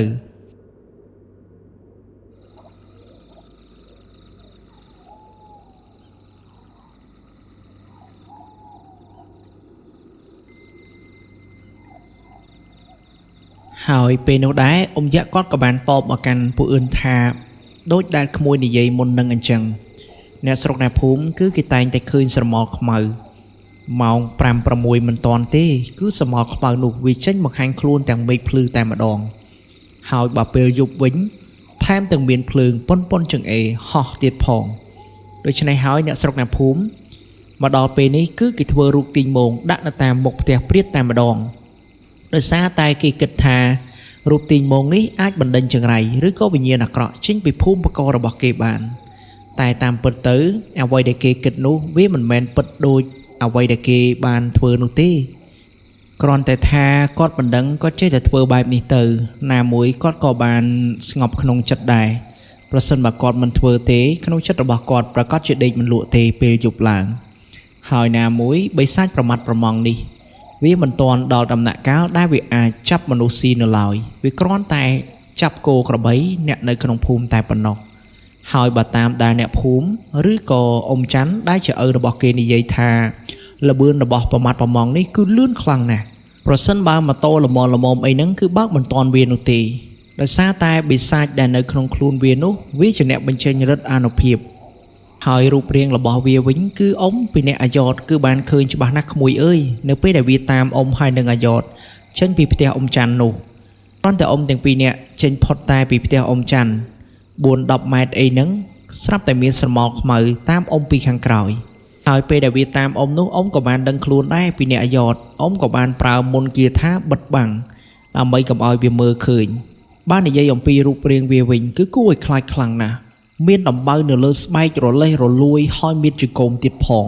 ហើយខោអាវវាវិញមិនមែនស្អាតបាតដូចយើងទេគឺរហែករញ៉េរញ៉ៃបាននិយាយអំពីក្លិនវាវិញដែលចេញពីខ្លួននោះគឺធំចំហាយភីគឺឆ្អាបឈាមតែម្ដងពេលដែលអ៊ំហើយនឹងអាយ៉តឃើញបែបនេះគឺព្រឺក្បាលខ្លាំងណាស់ឡើងបះរោមតែម្ដងត្រឡេកមកមើលពូអឿនវិញក្រោយតែពីគាត់ស្ដាប់រឿងរ៉ាវដែលអ៊ំយ៉ាក់និងអ៊ំយ៉តនិយាយប្រាប់មើលទៅទឹកមុខរបស់គាត់វិញហាក់បីដូចជាភ័យស្លេកស្លាំងដោយគាត់គិតថាប្រសិនបើវាមកតាមសងសឹបអ៊ំទាំងពីរនាក់នេះដល់ផ្ទះប្រកាសជាមានគ្រោះថ្នាក់ដល់ជីវិតគាត់ហើយតែមួយល្បឿនរបស់វាគឺលឿនខ្លាំងណាស់ពេលដែលចាប់នរណាម្នាក់អីប្រកាសជាគ្មានមនុស្សណាតាមវាទាន់នោះទេហើយពេលនោះដែរពូអឿនគាត់ក៏បន្តសួរទៅកាន់អ៊ំយ៉ាក់ថាលោកអ៊ំចុះវាអាចរកកន្លែងផ្ទះខ្ញុំឃើញទេពេលនោះអ៊ំយ៉ាក់ថាមិនបាច់ភ័យទេក្មួយអ៊ំបានប្រើមន្តគាថាបិទបាំងរារាំងហើយវាមិនតាមមកដល់ទីនេះទេពេលដែលអ៊ំពីអ្នកអាយ៉តធ្វើដំណើរមកទីនេះគឺវាបានត្រឡប់ចូលទៅក្នុងព្រៃវិញហើយទើបអ៊ំប្រើមន្តគាថាពង្រួចដីដើម្បីបិទបាំងវាបន្ថែមទៀតកុំឲ្យវាតាមទាន់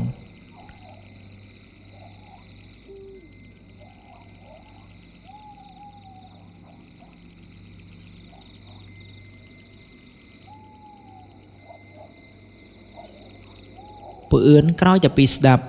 អ៊ំទាំងពីរនាក់គាត់បាននិយាយប្រាប់យ៉ាងលម្អិតបែបនេះហើយមើលទៅគាត់ដូចមានអារម្មណ៍ថាធូរស្រាលក្នុងចិត្តបន្តិចប៉ុន្តែក៏មិនទាន់ 100% ដែរដោយសារតែប្រមាត់ប្រមងនេះវាខុសពីបិសាចឬក៏ក្រុមចៅដែលពួកគាត់ជួបមុនហើយមើលទៅប្រមាត់ប្រមងនេះអាចកំចាត់វាបានលុះត្រាតែដកព្រលឹងឬក៏ផ្គុំព្រលឹងទៅកំចាត់វាទៀតដូច្នេះវាគ្រោះថ្នាក់ខ្លាំងណាស់នៅក្នុងការប្រើរបៀនអាគមមួយនេះហើយលោកអ៊ំទាំងពីរនាក់វិញក្រោយតែពីគាត់រៀបរាប់រឿងរ៉ាវចប់សពគ្រប់ប្រាប់ទៅដល់ពូអឿននាយដាំក៏ដូចជាអ៊ំវ៉នហើយ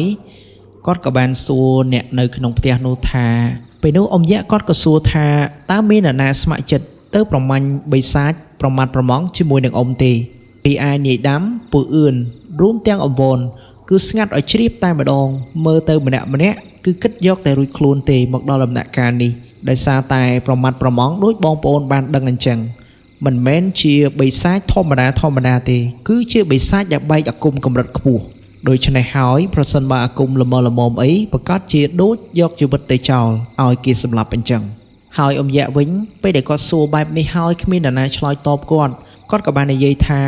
មិនអីទេបើសិនជាអ្នកទាំងអស់គ្នាខ្លាចគឺអ្នកទាំងអស់គ្នានៅទីនេះហើយទុកឲ្យខ្ញុំទៅពីអ្នកអាយ៉តក៏បានដែរប៉ុន្តែជីវិតស្លាប់រស់បណ្ដោយទៅតាមយថាកម្មហើយគ្រាន់តែអ៊ំយ៉ាក់គាត់និយាយបែបនេះភ្លាមនាយដាំគេក៏បានប្រាប់ទៅកាន់អ៊ំយ៉ាក់ថា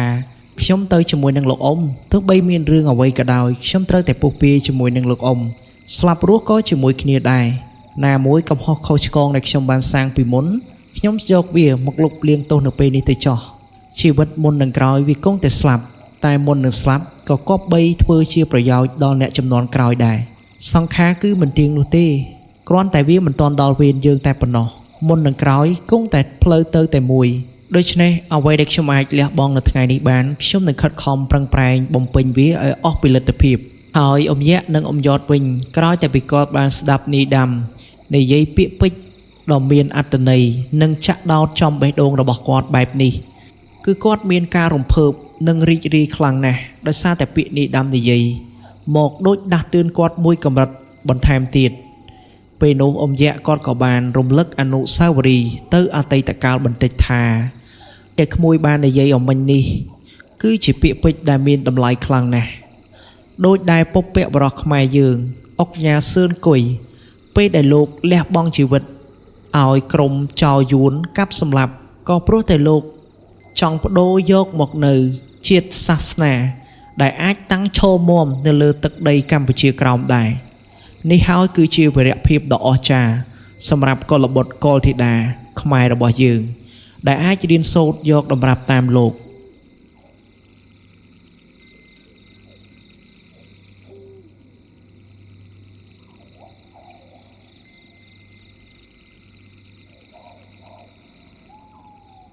គ្រាន់តែនាយដាំគេនិយាយពាក្យប៉ុន្មានម៉ាត់បានដាស់នៅសតិអារម្មណ៍ពូអឿនក៏ដូចជាអង្វនឲ្យភ្ញាក់ពីដំណេកឡើងវិញអញ្ចឹងពេលនោះអង្វនក៏ដូចជាពូអឿនគាត់ថាមិនមែនតែនាយដាំដែលគេចូលរួមជាមួយនឹងអ៊ំទាំងពីរនាក់ចេញដំណើរទៅប្រម៉ាត់ប្រម៉ង់នោះទេខ្ញុំក៏សូមចូលរួមដែរលោកអ៊ំទោះបីខ្ញុំមិនបានចេះអីឬក៏មុនវិជាអាគមអីជ្រៅជ្រះក៏ពិតមែន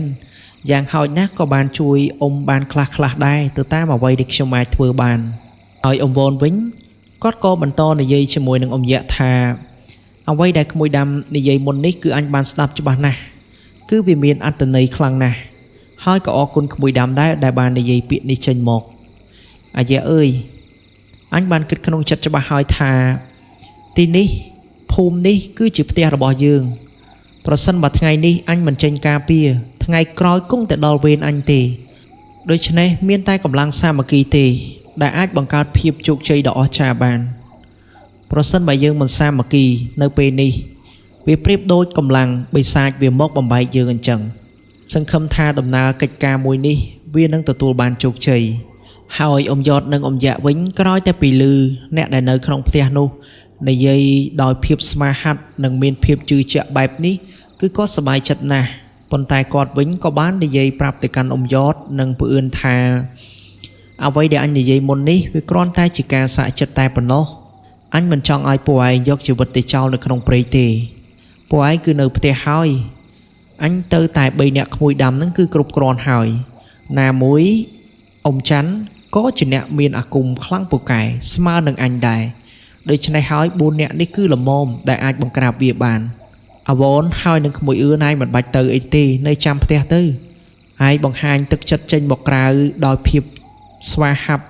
និងភាពជឿជាក់បែបនេះគឺអញសប្បាយចិត្តណាស់ទៅហើយកុំឲ្យតែឯងស្លន់ស្លោទៅបានហើយអ៊ំវនរួមទាំងពូអឿនពេលដែលអ៊ំទាំងពីរនាក់គាត់បានខត់បែបនេះគាត់មិនបានប្រកែកតវ៉ាអីទេណាមួយក៏គាត់ដឹងពីសមត្ថភាពគាត់ដែរបើគាត់ទៅអីនាំតែពិបាកទើសដៃទើសជើងក្នុងការធ្វើការងាររបស់អ៊ំទាំងពីរនាក់នេះទេដូច្នេះគាត់ក៏បានយល់ព្រមនៅនឹងផ្ទះចាំមើលអ៊ំទាំងពីរនាក់ត្រឡប់មកវិញតែមុននឹងអ៊ំទាំងពីរនាក់រួមទាំងនឹងនាយដាំម្នាក់ទៀត3នាក់ចេញដំណើរទៅបង្ក្រាបប្រមាត់ប្រម៉ង់នៅឯក្នុងព្រៃនៅថ្ងៃសៅរ៍ធំនោះគាត់ក៏មានពាក្យជូនពរជូនជ័យទៅកាន់អ៊ំទាំងពីរនាក់រួមទាំងនាយដាំផងដែរគាត់ថាសូមវត្ថុស័ក្តិសិទ្ធិនៅលើលោកនេះជួយបីបាច់ថែរក្សាហើយទាំងពីរនាក់រួមទាំងក្មួយដាំផងឲ្យទទួលបានជ័យជំនះនិងសុវត្ថិភាពគ្រប់គ្នាត្រឡប់មកវិញសូមយកឈ្នះនៅអំណាចបិសាចដែលវាចង់យាយីមកលើពួកឯងទាំងពីរនាក់រួមទាំងក្មួយដាំផង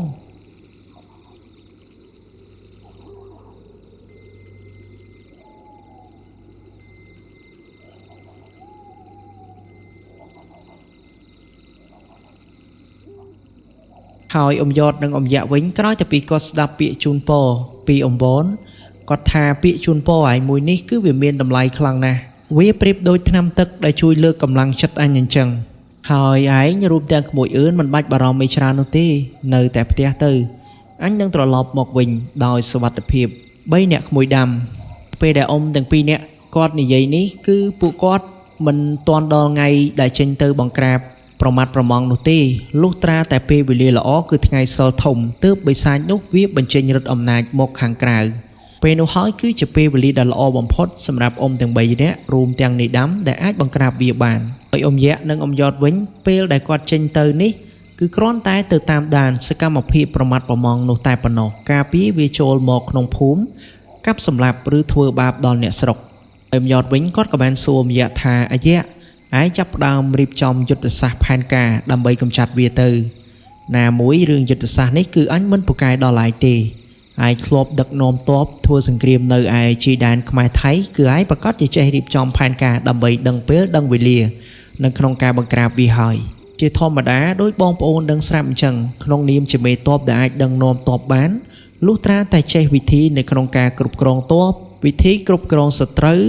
វិធីការពារនិងវិធីបំបែកបំបាក់ផ្ទៃក្នុងនេះហើយគឺជាក្បួនតម្រានៅក្នុងការធ្វើសង្គ្រាមរយៈវិញក្រោយតែពីគាត់ស្ដាប់អង្វរនិយាយចប់គាត់ថាអ្វីដែលឯងរៀបរាប់មុននេះវាមិនមែនត្រូវទាំងអស់ទេ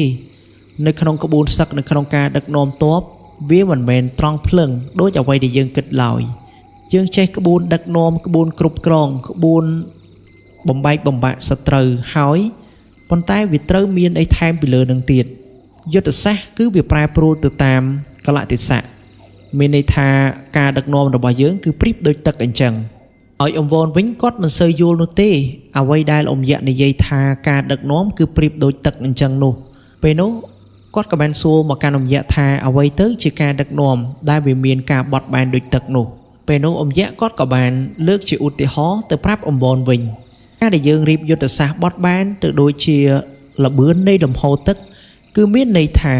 ទឹកវាប្រែប្រួលទៅតាមវត្ថុដែលបានដាក់វាជាឧទាហរណ៍ថាទឹកយើងដាក់នៅក្នុងពាងមានន័យថាទឹកគឺវាមានរូបរាងទៅតាមរូបរាងនៃពាងដែលយើងបានផ្ទុកវាហើយប្រសិនបើយើងយកទឹកចាក់ចូលទៅក្នុងដបមានន័យថាទឹកវាប្រែរូបរាងទៅតាមរូបរាងនៃដបនេះហើយគឺជាការបត់បែនក្បួនសឹកយុទ្ធសាស្ត្រសង្គ្រាមទៅតាមពេលវេលានិងភាពជាក់ស្ដែងដែលយើងអាចធ្វើបាន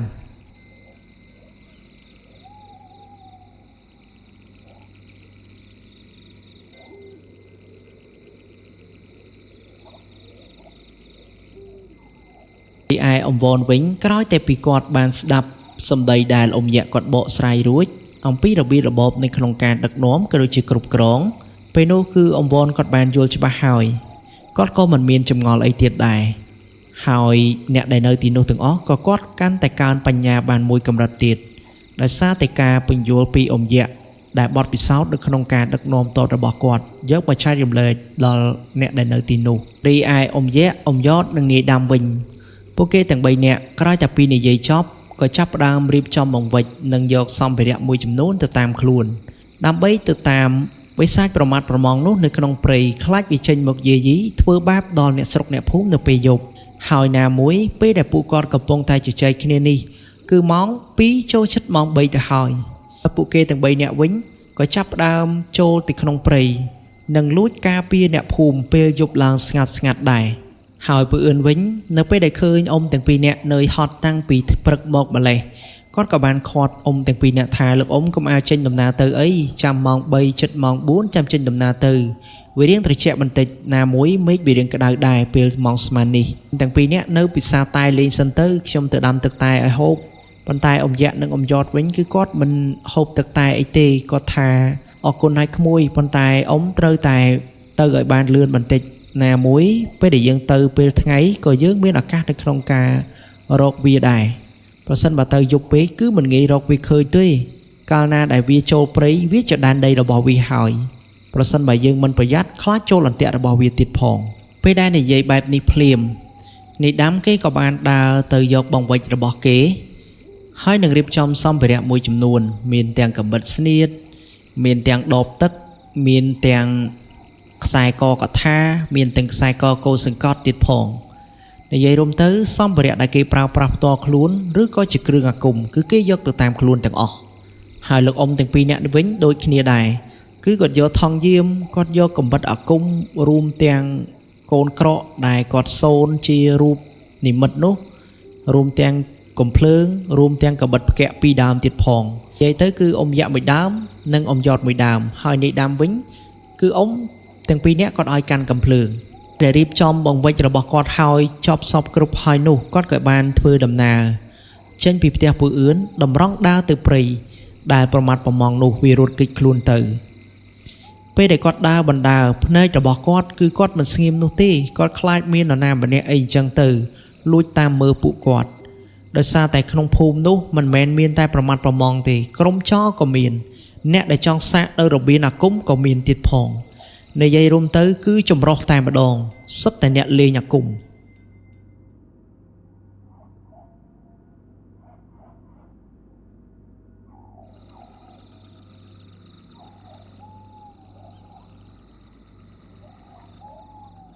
ហើយនាយដាំវិញពេលដែលធ្វើដំណើរជាមួយនឹងអ៊ំទាំងពីរនាក់ក៏ចេះតែលួចសួរនាយដាំថា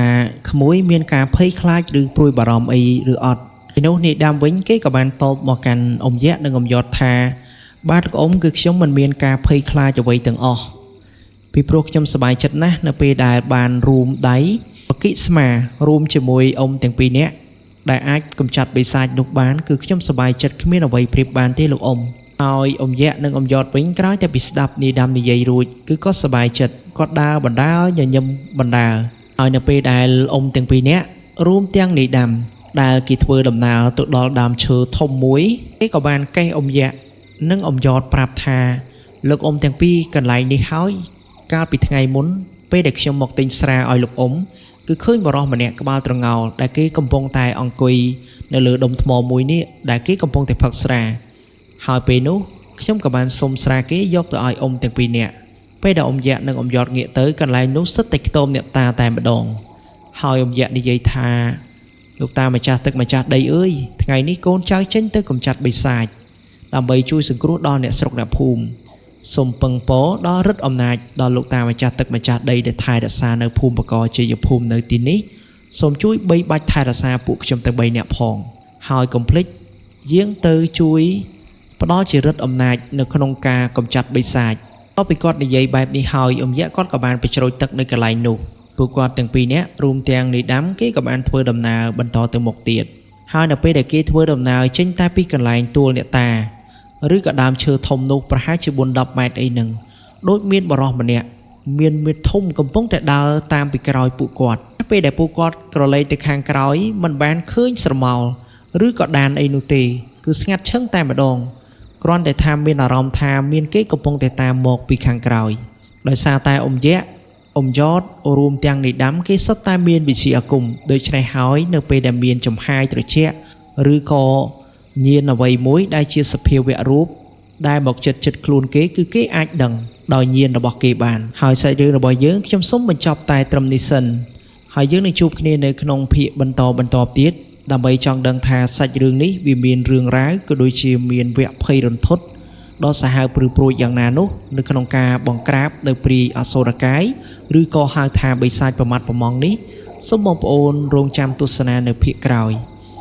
មុននឹងឈានចូលទៅដល់ទីបញ្ចប់ក៏សូមជូនពរជូនជ័យបងប្អូនទាំងអស់គ្នាដែលខំចំណាយពេលវេលាដ៏មានតម្លៃស្ដាប់នៅវីដេអូនេះតាំងពីដើមរហូតដល់ចប់សូមឲ្យបងប្អូនទទួលបានសុខភាពល្អធ្វើអ្វីគិតអ្វីក៏សូមឲ្យសម្រេចដោយសេចក្តីប្រាថ្នាជាចុងក្រោយសូមអរគុណសូមជម្រាបលាបាយបាយ